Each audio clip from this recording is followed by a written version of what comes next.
আসসালামু আলাইকুম। কেমনটা লাগে এখন, কেমনটা লাগে 99 মুশফিকুর রহিমের 99 রান আর একটা ওভার তো আম্পায়ার দিতে পারতো। মুক্তিযোদ্ধা আম্পায়ার আর দুইটা ওভার বা একটা ওভার দিয়ে সেঞ্চুরিটা আজকে হয়ে গেলে একটা জিনিসটা কিন্তু একটা ভালো একটা প্যাটার্নে থাকতো। আবার সে কালকে নামবে, কালকে এমনিতে শীতের কুয়াশা, কাল কি হবে না হবে পরের সাবজেক্ট সেটা না, ইনশাল্লাহ সেঞ্চুরি কনভার্ট হয়ে যাবে। বাট আজকে কিন্তু চাইলে দিতে পারতো, কোনো ব্যাপার ছিল না। একটা ওভার খেললে একটা রান লাগতো। ইস, এটা কিন্তু ভাই সত্যিকার অর্থে আফসোস। মুশফিকুর রহিমের শততম টেস্টে যদি সে এই সেঞ্চুরিটা কনভার্ট করতে পারে, সেঞ্চুরিটা যদি হয়, তাহলে কিন্তু সে ঢুকে যাবে হাশিম আমলা, রিকি পন্টিং এবং 1968 সালে ওয়ার্ডলিং।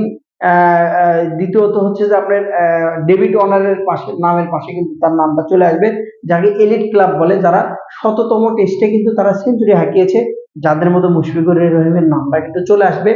আর একটা রান, আফসোস, আর একটা রান যদি মুশফিকুর রহিম নিতে পারতো, যেটা কিন্তু সবাই এক্সাইটেড ছিল, সবাই টিভির সামনে বসেছিল, সবাই দাঁড়িয়েছিল কখন মুশফিকের সেঞ্চুরিটা হবে। ইস, আপনি বিশ্বাস করেন, মনে হচ্ছে আম্পায়ার যে কি যে মানে কি একটা অবস্থা করি, মাথাটা পুরো আওলায় গেছে। আর একটা ওভার যদি দিতে পারতো মুশফিককে, অবশ্যই কিন্তু একটা একটা রান কোনো ব্যাপার ছিল না। ক্রিকেটে ভাই 99 যে কত খারাপ একটা রান আমি বলে বোঝাতে পারবো না। আল্লাহ পাক ভালো জানে কালকে মুশফিকের কি হবে।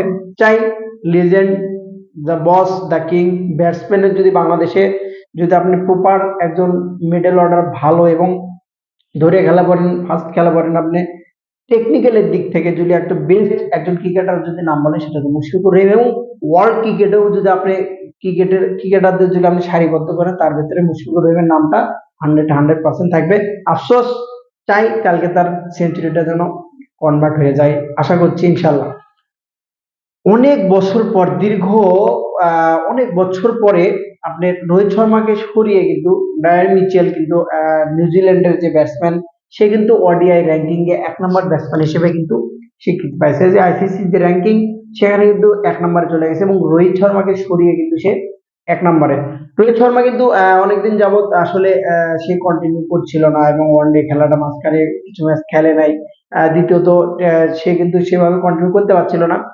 বাট আমার একটা জিনিস, যে ডাইমিচেল যে এত ভালো খেলেছে বা সেরকম ভাবে যে অনেক বড় বড় ইনিংস খেলেছে সেরকম না, বাট কিছু কিছু ইনিংস যেগুলো ছোট ছোট ইম্পর্টেন্ট, যেটা অ্যাভারেজটা যথেষ্ট অবশ্যই বিবেচনা করে কিন্তু আইসিসি দিয়েছে, যেটা অনবদ্য একটা ভালো রেকর্ড। নিউজিল্যান্ডের কোনো ব্যাটসম্যান ওয়াইডিআই র্যাঙ্কিং এ 1 নম্বরে চলে গেল।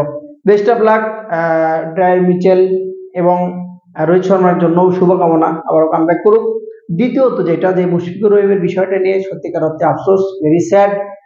চাইছিলাম যে মুশফিকুর রহিম আজকে সেঞ্চুরিটা করবে এবং দেখার জন্য কতটা আগ্রহ নিয়ে বসেছিলাম এই মুশফিকুর রহিমের শততম টেস্ট, যেটা বাংলাদেশ ক্রিকেটের প্রথম ক্রিকেটার, যিনি প্রথম ক্রিকেটার বাংলাদেশের এই প্রথম ক্রিকেট ইতিহাসের হিস্ট্রিক্যাল একটা দিন, যে দিনটাই মুশফিকুর রহিম 100তম টেস্ট ম্যাচ খেলতে নামছে এবং সেঞ্চুরি দ্বার প্রান্তে। কতটা আনন্দ কালকে ইন্ডিয়া কিন্তু, ইন্ডিয়াকে হারানোর পর ফুটবলে যে আনন্দটা, সেই কিছুটা ওরকম ফিলই কিন্তু এর ভিতরে কিন্তু চলে আসছিল। দেখা যাক কালকে যদি সেঞ্চুরিতে কনভার্ট করে, অবশ্যই সময় সাপেক্ষে বলে দেবে।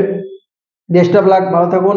মুশফিকুর রহিমের সেঞ্চুরিটা হোক, সবাই আশা করছি এবং দোয়া করে মুশফিকের সেঞ্চুরিটা হোক। ভালো থাকুন।